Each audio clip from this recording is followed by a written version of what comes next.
আজকে রান্না করব মাছের ডিমের তার জন্য আমি নিয়ে নেবো 100 গ্রাম মাছের ডিম।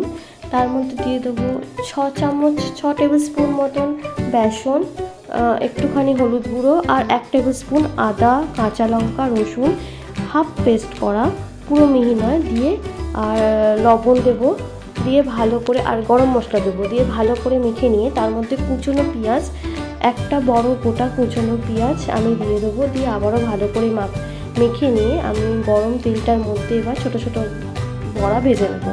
বড়া ভাজা হয়ে গেলে আমি বড় কড়াতে সামান্য তেল দেবো, দিয়ে ওই হাফ পেস্ট করা আদা, রসুন, কাঁচা লঙ্কাটা দিয়ে একটু নাড়াচাড়া করে নিয়ে ডুমো ডুমো করে কেটে রাখা ক্যাপসিকাম আর পেঁয়াজটা দিয়ে ভালো করে নেড়ে নেবো।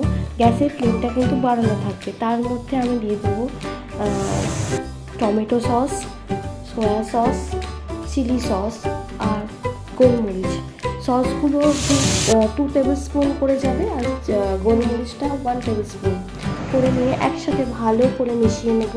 নিয়ে মিশ্রণটা আমি ক্যাপসিকাম আর পেঁয়াজের মধ্যে ঢেলে দেবো, দিয়ে ভালো করে নাড়াচাড়া করে নেবো।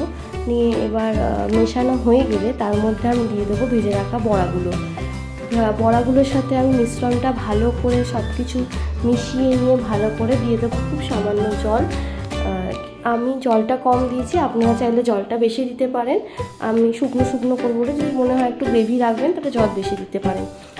তারপরে ভালো করে মিশিয়ে নিয়ে একটু কিছুক্ষণ চাপা দিয়ে রেখে দেবো।